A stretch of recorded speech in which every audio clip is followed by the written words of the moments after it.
Hey everybody, it's Patrick. We have Marielle and Janelle, and thank you so much for joining us on the AquaGoat Education Seminar held every Tuesday at 2 p.m. Pacific Standard Time.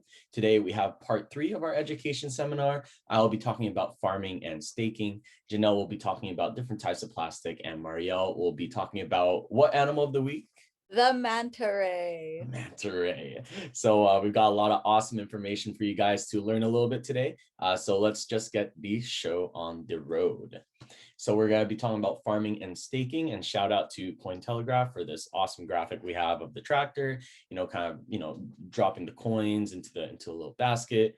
So we'll just jump right in. So before we can actually talk about farming and staking, well, specifically farming, we're going to need to talk about liquidity. So what is liquidity? Well, liquidity is the pool of tokens and its paired asset. It facilitates trading and gives tokens its value. Basically, when you buy a token, you will be depositing the paired asset. And when you sell a token, you will deposit the token for the paired asset. So let's say you had BNB and you're going to buy the token. So you'll put BNB into the liquidity pool, and tokens will be given to you out of the liquidity pool. If you're selling, tokens will go into the liquidity pool and you will take out BNB or BUSD, whatever the paired asset is. And so the liquidity pool also calculates the current price of the token using the formula, dollar value of the paired asset divided by the number of tokens in a pool. So let's say you had 100 tokens and 100 BUSD, so about $100. You would have $100 divided by 100 tokens. So the price per token would be about $1 per token. Now, let's say you had BNB. So let's say 100 tokens and 1 BNB at a price of $390, then $390 divided by 100 tokens. Each token would be worth $3.90. Now, if the price of BNB were to go down to say 350, then you would do 350 divided by 100 tokens to get a price per token of $3.50. And that would be like the price would drop even if there's no buying or selling happening. The price of the token would drop just because BNB itself is dropping. So how is liquidity started? Well, when a token is launched, liquidity must be deposited. The liquidity is what enables trading to occur. So the liquidity provider tokens are given to the depositor. Those LP tokens can be used to withdraw the deposited assets at any time. So these LP tokens generate fees for the depositor from every trade based on their percent ownership of liquidity. So here, you have the LP or liquidity provider. They put their tokens over into the pool, and in return, they get LP tokens. Just below that, I have the graphic. This actually comes up on PancakeSwap when you're going to be making LP tokens.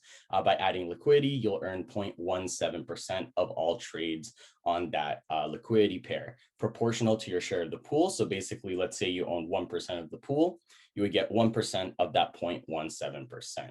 And so those fees would be deposited into the amount of liquidity you own, and you can claim it by withdrawing your liquidity. And so that's why just below that, that's why when you're trading on PancakeSwap, you see that liquidity provider fee. So that little amount of fee that's going to be redistributed to everybody that's helping to provide liquidity. So what are LP tokens? So liquidity provider tokens are given to those liquidity providers for depositing tokens into liquidity. They're composed of 50% token and 50% of the paired asset. And so those LP tokens are used to allow the liquidity provider to withdraw their liquidity. These LP tokens can also be used to earn fees from trading, and they can be used to earn rewards through liquidity farms. So here I have a graphic of, 1 BNB. So you'd have to put the equal amount of the other tokens. So I have BUSD, right? So you do 1 BNB plus 367.55 BUSD, and you would be able to receive LP tokens for the liquidity that you're providing. Just by having those liquidity tokens, you'd automatically start generating trading fees from the trading activity in the pool, whether it's buying or selling. But you can actually earn extra rewards by also depositing those LP tokens. And you can do that through a liquidity farm. So it's also known as liquidity mining. Those LP tokens generate rewards for liquidity providers for helping to facilitate trading, and liquidity farms provide additional rewards for locking those LP tokens. So here I have a list of the different, or just a few of the different liquidity farms that you can access on PancakeSwap: Cake BNB, BUSD BNB, Ample, Odds, Ethereum, Bitcoin. So all you would do is you would deposit your liquidity tokens by enabling the farm. So you would enable the contract and deposit those liquidity tokens. And in return, you, at least on PancakeSwap, you would be earning cake. And if you were in another swap platform, like for example, our partner Olive, you would be able to earn Olive tokens. But while you are doing liquidity farming, there is something to worry about, which is impermanent loss. So impermanent loss occurs when price changes happen to a token. The amount of tokens and paired asset you receive from withdrawing liquidity changes. So if the price goes up, you would get more of that paired asset, but you would also receive less tokens on withdrawal. And if the price goes down, you would receive less of the paired asset, but more tokens on withdrawal. And I just have a little kind of bar graph line chart of how it would look if price were to go up to 100%, right? So you'd lose a little bit of your liquidity value, 300%, 400%, et cetera, et cetera. So we'll move on into staking. What is staking? It's very similar to liquidity farms. Stakers provide assets for transactions to be verified. All you need to do is simply purchase your tokens and then stake or deposit them to earn rewards. This is less risk. There's no worry about impermanent loss. And so here you have, again, the different staking pools that you have on PancakeSwap. So you can do like the auto cake where you stake your cake, you get more cake. You can stake your cake and get Ample, stake your cake, get Odds, Bondly, Marsh. So you can get a whole bunch of different tokens. And this is honestly, in my personal opinion, a really good way to open up a position in a token that you really like without having to actually buy into that token. All you need to do is just park your tokens and you will receive more tokens just for parking them. And that's about it for farming and staking. Thank you so much for listening to that little spiel, and we'll move on into the different types of plastic. Thanks for that, Patrick. So now I'm going to be talking about the different types of plastics.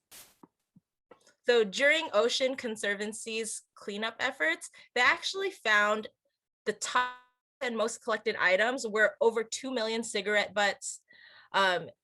The second highest was 1.5 million food wrappers, like candy wrappers, chip wrappers. Next were beverage bottles, so soda bottles, and all types of plastic water bottles. Then there were bottle caps. Straws were the 5th highest. Plastic bags, and then glass beverage bottles. Then other types of plastics, paper bags, and then beverage cans. So those were lots and lots of different types of plastics and garbage that were found during their cleanup efforts. So let's break down what some of those things were. If you take a look at the global composition of the marine litter that's out there, the vast majority of it is plastic. So we need to also know what are the different types of plastic and how do they actually break down. So you can actually see that on the different things that you buy, there's a little symbol on there, and there's 7 different types of plastic, each one that breaks down at a different rate, some of which that don't break down at all. So we're gonna watch a quick video just illustrating what it is so you can see exactly how to find those types of plastics and what to look for. Ever think about these logos on your plastics before? Here's why you should. They tell you what kind of plastic a product is made from, and they're actually the key to becoming a better recycler. Because not all plastics are created equal, and not everything you put in your blue bin actually gets recycled. In fact, plastics number 1 and 2 are recycled significantly more than the other types. Why is that? Because there's someone willing to buy these types of recycled plastic and turn them into something else. Types 1 and 2 are used in products like water bottles, peanut butter jars, shampoo bottles, gallon jugs, and a lot of other things that are parts of our everyday lives. These plastics are more easily sorted and melted into pellets that can be sold to manufacturers. The other plastics, while we still use them and sometimes throw them into the blue bin, are more difficult to recycle and turn back into raw material due to their chemical composition, coloring, or unusual shapes. For these reasons, there's not a large market to recycle these plastics today. So the next time you're at the store, remember that recycling starts there, before you make your purchase. Take a closer look at what you're buying. If it's type 1 or 2, it's more likely that later, as long as we keep filling up our blue bins to kickstart the process, it'll wind up back on store shelves in the form of something new. So the better you know your plastics, the better you can recycle. And that's a good thing.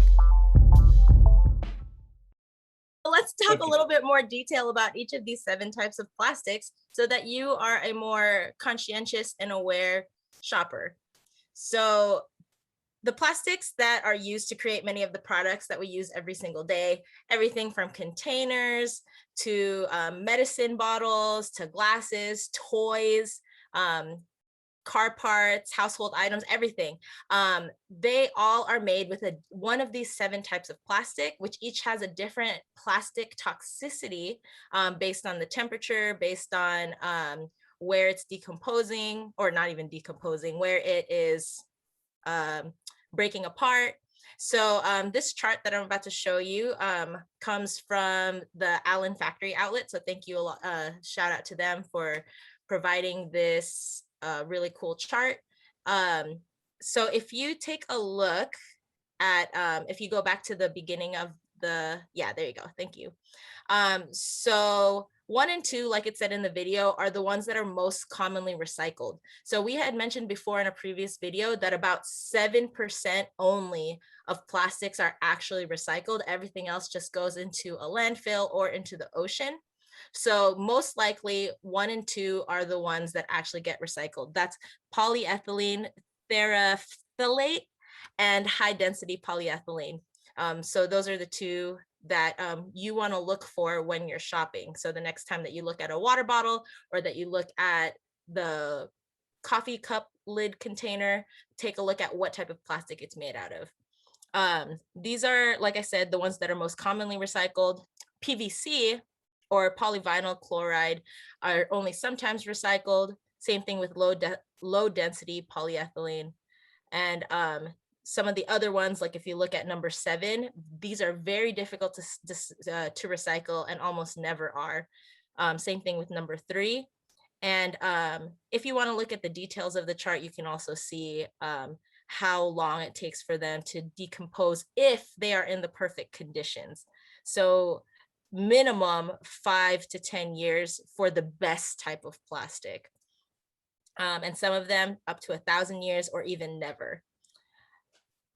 If we look at the bottom part of the chart, you can see the maximum temperature that these different types of plastics can be stored at before they start to actually leak out some of these toxic chemicals. So if you also look at the toxicity levels, most of them have a warning already. So that purple triangle, and then the bad death looking symbol means very toxic at certain temperatures, and also the brittleness temperature too of when they break apart the easiest. You can also see the types of toxins that are leached out, and I'm not even going to attempt to pronounce some of these words, but just know that they're very bad for you, and you can actually research on your own what each of these chemicals are and what they could do to people who ingest them. And so when these kinds of things end up the food chain, into our diets or into our oceans, this is what we're actually feeding the animals and what we're feeding ourselves. So that's why we also need to be very careful. So let's talk a little bit about the first type in a little bit more detail. So polyethylene terephthalate is the most commonly used plastic in the world. It's a good gas and moisture barrier. It keeps oxygen out and carbonation in, which is why they're so good for sodas, for example, and is mainly used to package food and drinks. Packaging made from this type of plastic can be difficult to clean, and at higher temperatures can cause toxins to leach. So it is recommended to not reuse products made from PET.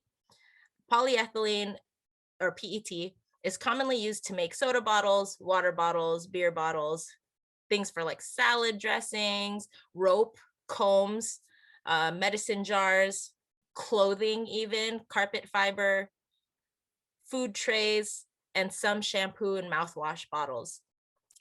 Like I said, this is the most commonly recycled plastic. although it should not be reused, it can be recycled into fleece garments, carpets, the stuffing for pillows, winter jackets, or sleeping bags. So the soft stuff in there, bean bags, storage containers, car bumpers, so things like that, furnitures. So those are some of the things that can be made from type 1. Now let's take a look at type 2. This high density polyethylene is considered to be one of the safest forms of plastic, and it's also the most commonly recycled plastic as well. It's a great moisture barrier, excellent chemical resistance, and is more stable than the type 1 plastic. While it is considered a safer option for food and drink products, it's never safe to reuse this type of plastic for food or drinks if it did not originally contain that food or drink. And these ones are commonly used to make milk jugs, non-carbonated drink bottles, motor oil containers, shampoo and conditioning bottles, detergent and bleach bottles, toys, buckets, plant pots, gardening stuff, refuse bins, and park benches, truck bed liners, things like that. And the things that they can be recycled into include more plastic bottles, plastic lumber, outdoor furniture, playground equipment, fencing, toys, and ropes. And speaking of toys, there is an interesting program that is starting. It's becoming more trendy, where instead of buying new toys for children that often very times end up in the ocean, you can actually rent toys instead, so that once the children grow out of using the toys, they can be passed on to other kids, remade, repurposed, and cleaned up, so that the toys don't just get wasted after the kid grows up and can actually be rented out to more kids. So that's something that I would actually highly recommend that you consider. All right, the third type. So PVC is a hard plastic that is known for its long-term stability, good for weathering different types of weather outside, and chemical resistance. And these properties make it a good choice for household products like pipes. So a lot of times we hear about PVC pipes, frames, gutters, those kinds of things. PVC is known to leach toxins, though, throughout its entire life cycle, making it one of the most poisonous plastics. So it's most often used for plumbing pipes, credit cards, carpet backing, floor covering, windows and door frames, rain gutters, wire and cable sheathing, clear plastic food wrapping, cooking oil bottles, teething rings for babies, children's and pets' toys, and garden hoses. So it's ironic that those are the kinds of things that it's used to make, but especially at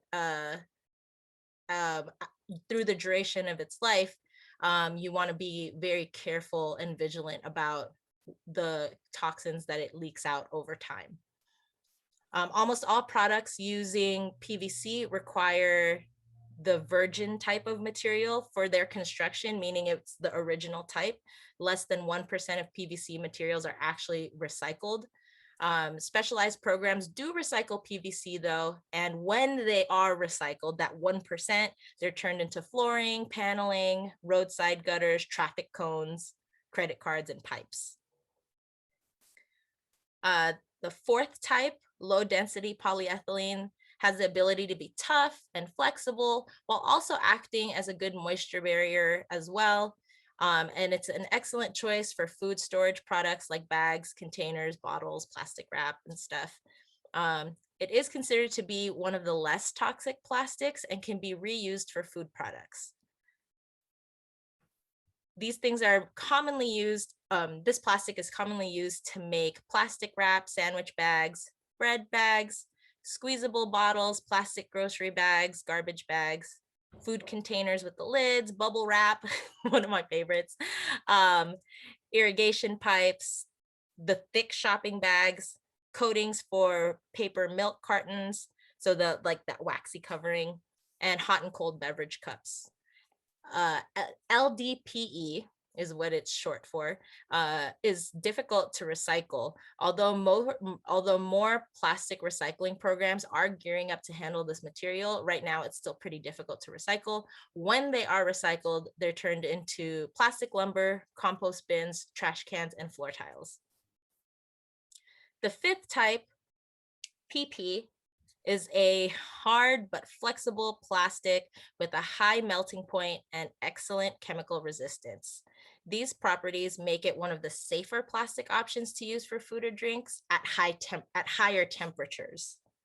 And this is often used for making prescription bottles, most bottle tops, ketchup and syrup bottles, yogurt and margarine containers, potato chip bags, drinking straws, those lunch boxes that have the hinges, heavy duty bags, hot food containers, thermal vests, car parts, disposable diapers, and sanitary pad liners. This is often commonly recycled and can be used for shipping pallets, automotive battery cases, brooms, shovels, cutting boards, ice scrapers, storage bins, those kinds of things. Polystyrene, on the other hand, is commonly known as styrofoam and is a rigid plastic that is commonly found in a foamed form and can be pretty brittle. It is highly toxic. So this plastic is affected by fats, solvents, and heat, and should be avoided being used for fatty or hot food and drinks. So, you know, microwaving or using these with hot foods in your the styrofoam used for to-go containers, be very careful with that because it's actually really toxic. Polystyrene or styrofoam is commonly used to make disposable foam cups, takeout food containers, plastic cutlery, egg cartons, fast food trays, video cases, seed trays, coat hangers, small toys, foam insulation, foam packaging, and the undersheeting of laminated flooring. And although it can be recycled, it is difficult to do, and programs to recycle it are not widely available yet. So when it is recycled, though, it is used to recycle or to be recycled into egg cartons, picture frames, home decor products, foam protective packaging. But like I said, it's very hard to recycle and it's not widely used. So a lot of these things, like we said, those plastic cutlery, like plastic spoons and forks, those are some of the biggest culprits that I had mentioned in the beginning that the Ocean Conservancy found out of the top 10 things that they found in the ocean when they were cleaning it. So this is the one that we really want to try to avoid. So if you can use, instead of plastic cutlery, straws, for example, trying to use paper alternatives or the wooden alternatives, or even using the reusable ones that you have at home.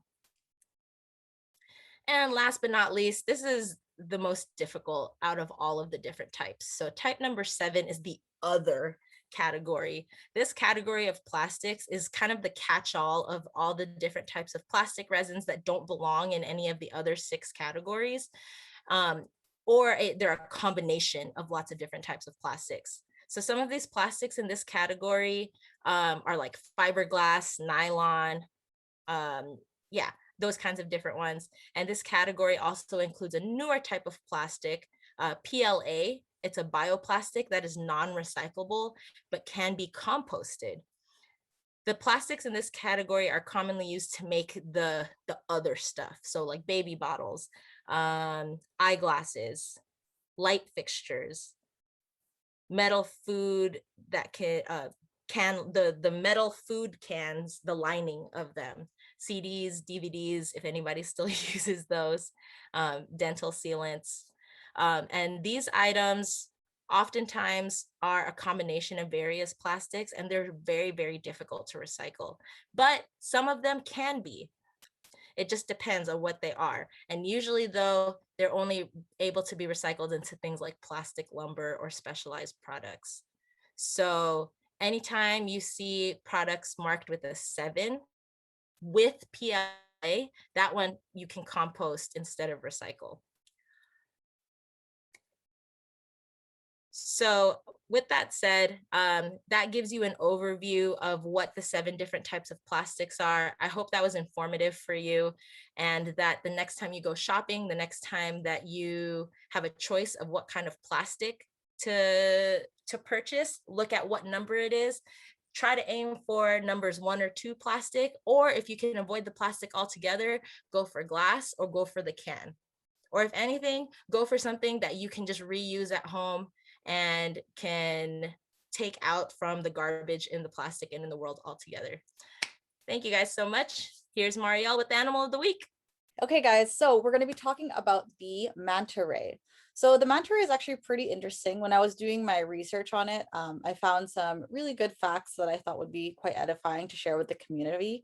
So the first thing that I found, the word manta is actually Spanish for blanket or cloak. The reason why is because they are generally when they're floating around in their groups, they kind of blanket or cloak when they come into these groups. So normally when scuba divers come to watch or spectate these majestic creatures, you can see that like they kind of blanket or like overshadow like a very big part in the ocean when they do go visit them. So that's what's something that I found that was pretty interesting. The second fact what I found was the wingspan of a manta can reach 20 or more feet across, and they weigh as much as 3,000 pounds. So pretty hefty creatures. Manta rays are found in tropical and subtropical oceans worldwide, temperate waters, and are commonly seen offshore in oceanic waters as well as near coastlines. So pretty broad spectrum here. A couple of the places that I found that were pretty common for them were the Yap Islands, French Polynesia, Australia, and Hawaii. So one of the things that I found was that manta rays consume large amounts of photosynthetic phytoplankton and regulate nutrient cycling. They may help to transfer atmospheric carbon into the deep ocean, regulating climate change. The manta ray does so by dividing between the ocean surface and deep sea, creating a synergistic connection between both aspects of the ocean. So basically what happens is that they consume all these phytoplankton, and they come down to the ocean, and then basically it enforces a big part of the ecosystem, which in turn actually again regulates the climate change. So this is why the manta ray is a very big component to the ocean's ecosystem. So the next portion, the biggest threat to manta rays is commercial fishing. So despite certain conservation measures being made in different parts of the world, the demand for manta rays has significantly increased in consumer markets. So again, these are one of these animals that are unfortunately due to, commercial overfishing, one of the bigger problems when it comes to oceanic preservation and marine life. We need to have this, issue addressed. And that's one thing that I really wanted to bring up, that the population is endangered because of overfishing.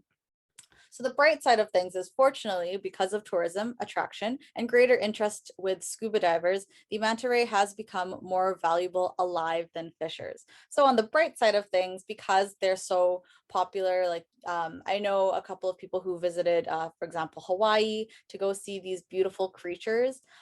Because there's such a high demand for tourist attraction, they actually have now made certain initiatives to help preserve the marine life, specifically the manta ray. So again, the negative con is that, again, because of consumerism in these markets, overfishing is still on the rise, and these are one of the animals that are affected. But on the fortunate side, because there's certain things in place such as tourism attraction and these scuba divers that want to meet this wonderful creature, there are kind of these circumstances that are set in place that help actually prevent these circumstances, which is again overfishing. So yeah, those are a couple of the facts that I found about the wonderful manta ray. All right, so one thing, a couple of the smaller announcements, or I would say the bigger announcements, is that we actually extended our Ocean Day cryptocurrency giveaway. So again, we are going to be having 100 people randomly chosen that will be airdropped 1 billion AquaGoat. That is right, 1 billion. And then the top 3 are going to be the most interacted posts, and they will receive 50 billion AquaGoat tokens. So that's right, that is going to be 50 billion AquaGoat tokens for the most interacted posts. You can share them on Instagram, Twitter, and TikTok. So we will be utilizing our hashtags still for the AquaGoat Ocean Week giveaway. So that is saving the oceans with AquaGoat, and then Ocean Week with AquaGoat. So please use these hashtags. Please tag us on our official accounts in order for us to count your submission. And then the giveaway is again extended until Friday, June 18th. So then again, that is Friday, June 18th. Right now, today is Tuesday. So you have a couple of more days to make your submission. Please send it over to us. We love to see all of our community members. We get more involved, and we want to see what you guys can do to save the ocean. So yeah. And we have a very special announcement coming by the end of the week as well. All we have to say is the AquaGoat likes to surf. So stay tuned. We will be releasing more news over the coming days. Hopefully we can release it sooner than Friday, but best chance it will be coming Friday. So yeah, thank you so much, everybody. Gonna like it. Thank I you so really much. like it. Oh man. So again, thank you so much, everybody, for joining us on this week's episode of the AquaGoat Education Seminar. We hope you guys learned a little bit today, and until next time, we'll see you guys later. See you guys next week. Bye. Bye.